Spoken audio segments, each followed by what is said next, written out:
Salut à tous, vidéo un petit peu différente aujourd'hui puisqu'on n'est pas en live, on est direct sur YouTube pour un format un petit peu plus court, un format un petit peu délié de l'actualité sportive chaude. On va parler de Mercato, puisqu'aujourd'hui il nous reste une semaine de Mercato du côté de l'Olympique Lyonnais, et on a eu beaucoup d'informations aujourd'hui un petit peu contrariantes pour les supporters, contrariantes pour quiconque espérait un petit regain de forme, ou en tout cas un regain d'ambition du côté de l'Olympique Lyonnais cet hiver.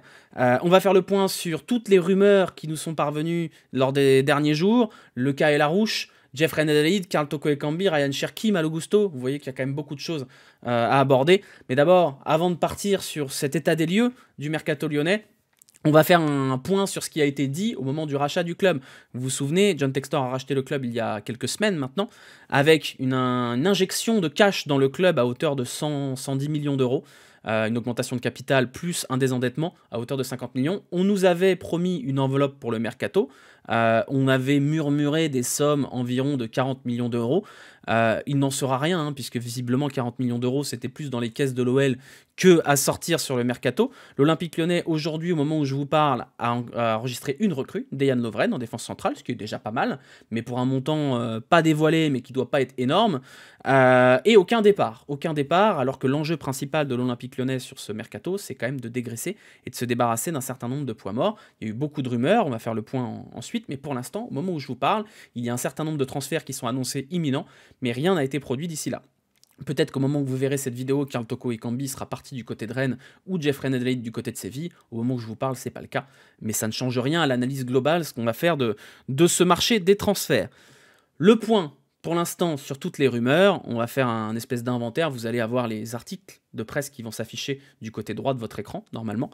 Malo Gusto, le premier sujet chaud. Malo Gusto devrait s'en aller de l'Olympique Lyonnais cet hiver. Ça nous a un peu pris par surprise.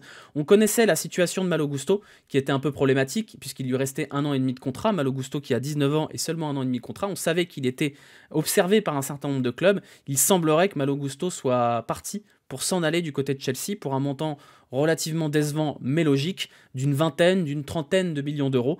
C'est un coup de poignard dans l'ambition sportive de l'OL, puisque Malo Gusto est le seul latéral droit professionnel majeur, on va dire, de cet effectif. On a vu les matchs prometteurs de Saël Koumbedi, mais Saël Koumbedi n'est pas encore prêt, ou en tout cas pas tout de suite, pour jouer les premiers rôles dans un rôle de titulaire. N'en déplaise à ceux qui pensent qu'il est prêt. Non, Saël Koumbedi a 17 ans, il a quelques matchs en pro seulement. Voilà, Malo Gusto qui va s'en aller après seulement une cinquantaine, une soixantaine de matchs du côté de l'Olympique Lyonnais.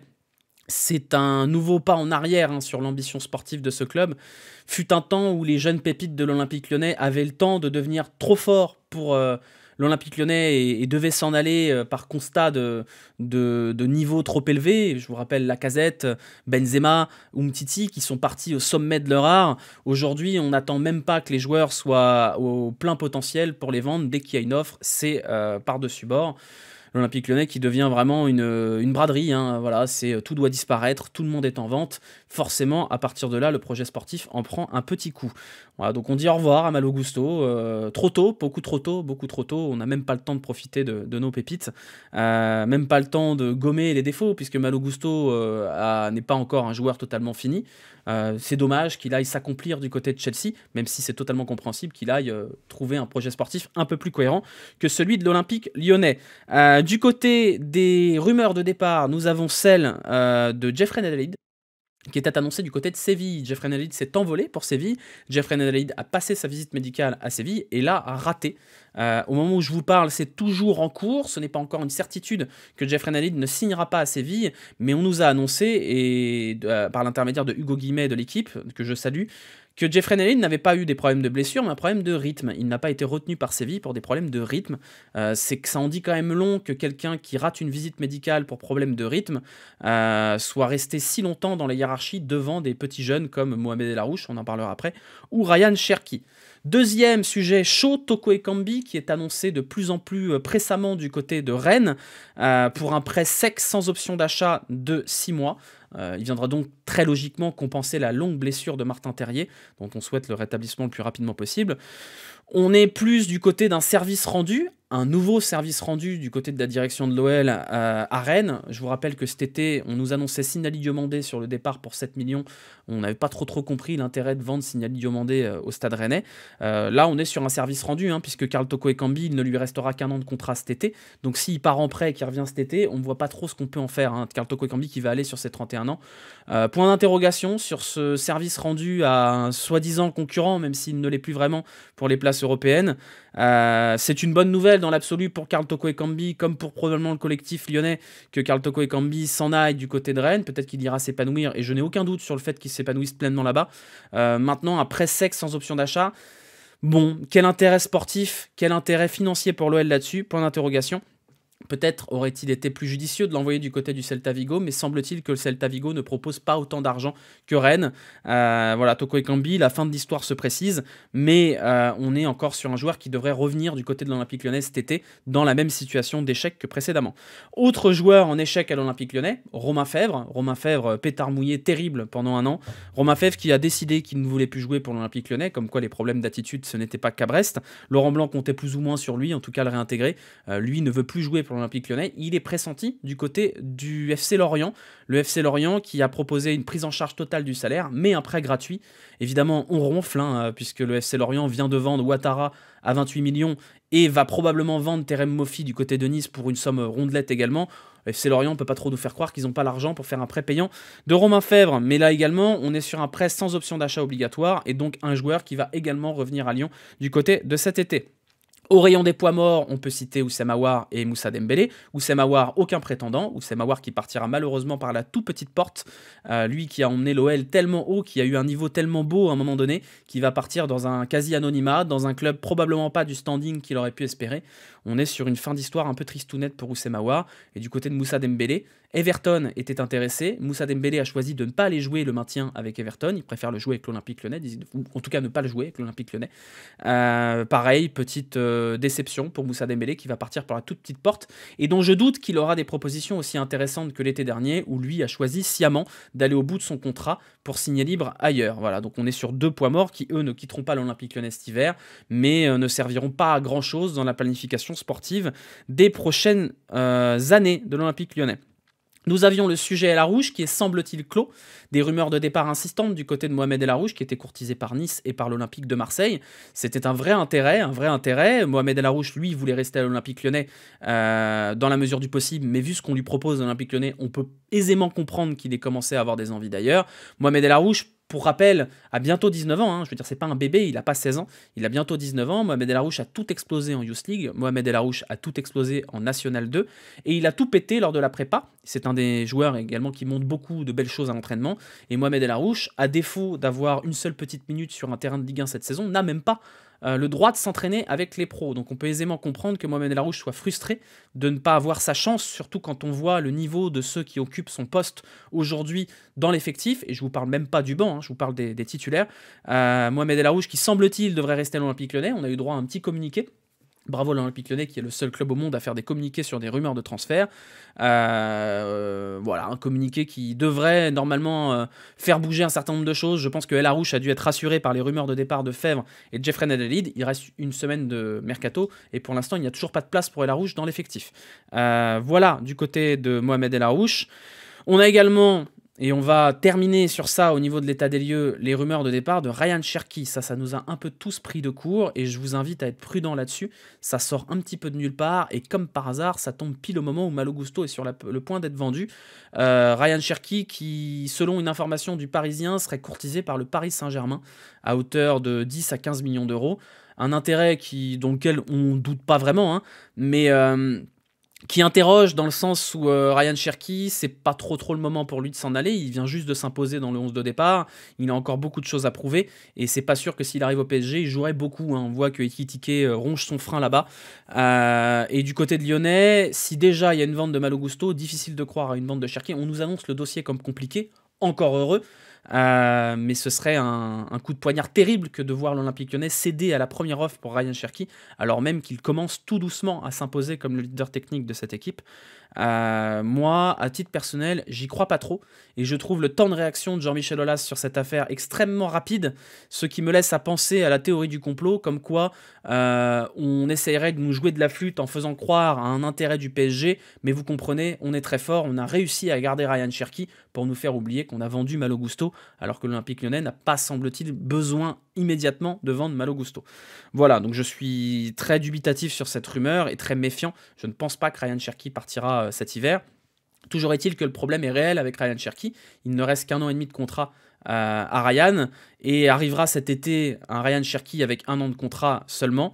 Il va falloir le prolonger vite si on ne veut pas se retrouver dans la même situation que d'habitude, c'est-à-dire des jeunes joueurs à l'OL qui décident de s'en aller libre à défaut d'avoir un projet sportif cohérent. Petit point sur les prêts avant de terminer sur le sujet des arrivées éventuelles. 5 joueurs sont en prêt du côté de l'Olympique Lyonnais avec des constats d'échecs plus ou moins prononcés. Le seul qui s'en sort pas trop mal pour le moment, c'est Florent Sanchez. Après 6 mois de placard à l'Olympique Lyonnais, le jeune milieu a été prêté du côté de Volendam, du côté de l'Eredivisie.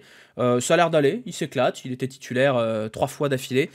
S'en sort pas trop mal, il joue l'Ajax là d'ailleurs ce soir. C'est bien pour lui qu'il ait trouvé une solution pour jouer. On verra ce qui se passe cet été pour Florent Sanchez, qui aura probablement des perspectives d'avenir un peu plus intéressantes. Est-ce que son avenir s'inscrit du côté de l'Olympique Lyonnais? Peut-être pas. Il faudra un sacré nombre de changements, hein, en tout cas, pour qu'il ait une place dans cet effectif où le milieu de terrain est quand même sacrément bouché. On l'a parlé avant. On a également du côté de la Belgique Habib Keïta. Habib Keïta qui joue tranquillement, mais Habib Keïta qui est moins jeune que Florent Sanchez ou Mohamed El Arouche. Habib Keïta qui va revenir à l'Olympique Lyonnais avec une petite cote du côté de la Belgique. Peut-être qu'il sera vendu. En tout cas, il n'y aura pas de place pour lui non plus, c'est sûr, dans l'effectif. C'est un des joueurs qui va revenir à l'Olympique Lyonnais avec un point d'interrogation sur sa situation contractuelle. Ces 2 joueurs-là, ça va. Ce n'est pas le cas des 3 autres qu'on va citer en prêt, puisqu'on va commencer par Senkos Kassar, qui est peut-être le moins mort des poids morts de l'Olympique Lyonnais. Senkos Kassar qui est prêté à Valence. 4 matchs de Liga pour Senkos Kassar pour le moment.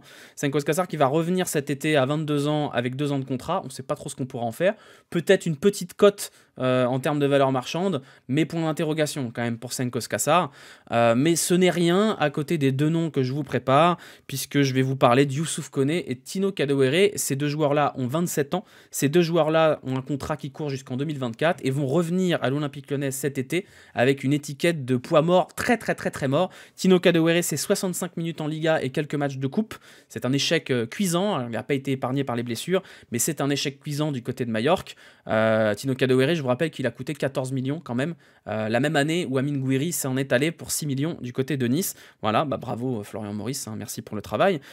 Florian Maurice qu'on remerciera également pour Youssouf Koné, qui je vous rappelle a 27 ans. Hein. Ne pensez pas que Youssouf Koné est jeune. Youssouf Koné, également 1 an de contrat. Youssouf Koné, c'est 7 matchs en Ligue 1 du côté de Ajaccio, donc également un constat d'échec terrible. Ça fait partie des joueurs qui vont revenir cet été à l'Olympique Lyonnais avec une grosse charrette.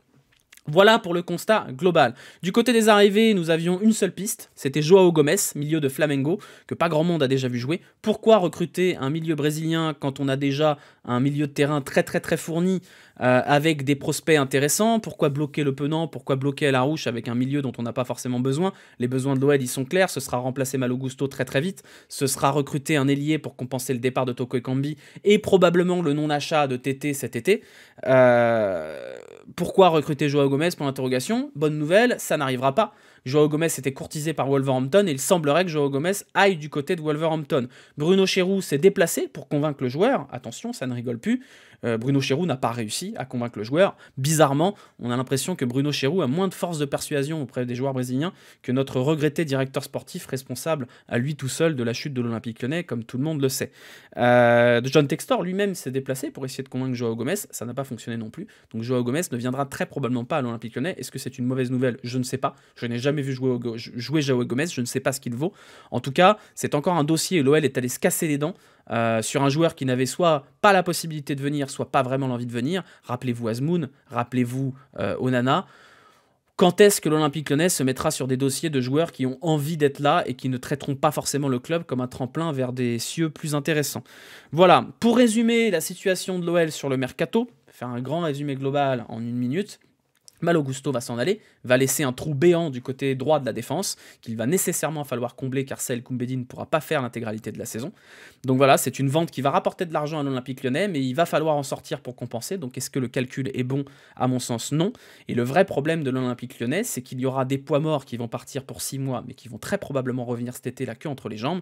Karl Toko Ekambi, Romain Fèvre, Jeffrey Nadalid, on ne parle pas de prêt avec option d'achat obligatoire, on parle de prêt sec, et donc le constat d'échec ne fait qu'être repoussé de 6 mois. Ces poids morts s'en vont, ceux qui restent.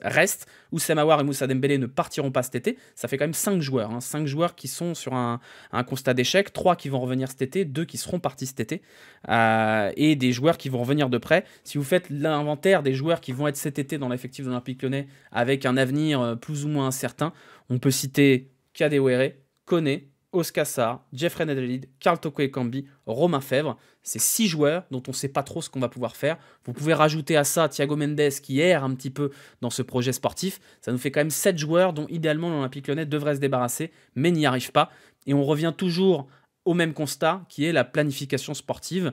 On a un problème de planification sportive au niveau des ventes, puisque les directeurs sportifs ne savent pas vendre et achètent des joueurs qui sont à constat d'échec et n'arrivent pas à s'en débarrasser derrière. Et on a un constat d'échec au niveau de la planification sportive avec les joueurs à qui il ne reste plus qu'un an de contrat. Oussem Aouar et Moussa Dembélé, c'est un échec cuisant d'avoir des joueurs qui partent libres alors qu'ils avaient à un moment donné une grosse valeur marchande et une vraie utilité pour l'effectif. On a un vrai problème avec Cherki à qui il ne restera plus qu'un an de contrat cet été et qu'il va falloir absolument prolonger sans qu'on sera obligé de le vendre pour essayer de cash in dessus. Voilà, c'est un nouveau constat, quand vous voyez dont on en parle, d'échec terrible de la planification sportive de l'Olympique Lyonnais, de la direction sportive de l'Olympique Lyonnais. Et un constat toujours plus féroce qui est que l'Olympique Lyonnais ne s'en sortira pas tant qu'il n'y aura pas un ménage de fait. Dans toutes les entreprises du monde, on est jugé sur ces résultats. Les résultats de l'Olympique Lyonnais sont calamiteux et le constat global au niveau construction d'effectifs et de ce qu'on peut en faire aujourd'hui est calamiteux également. John Textor, on attend des actions concrètes désormais. Voilà, on a terminé. Merci à vous d'avoir suivi ce format un petit peu différent. Ce sera peut-être, on verra si ça vous plaît. Dites-moi dans les commentaires si ça vous plaît, si c'est bien, si c'est plus cool d'avoir des trucs un peu plus courts comme ça. Ça me prend peut-être un peu moins de temps, mais c'est aussi intéressant. Je vous donne rendez-vous pour le débrief du match contre Ajaccio ce week-end. Ce sera en live sur Twitch comme d'habitude et en rediff sur YouTube. N'oubliez pas de mettre des pouces, balancer les commentaires, les abonnements, etc. La chaîne marche bien, ça me fait plaisir. Merci à vous. Et puis on verra de quoi l'avenir sera fait pour les prochains jours à venir sur le marché des transferts concernant l'Olympique Lyonnais. On espère quand même qu'il n'y aura pas trop de départs et peut-être 1 ou 2 arrivées. Qui sait, on a le droit de rêver. Allez, ciao, à bientôt, salut, prenez soin de vous.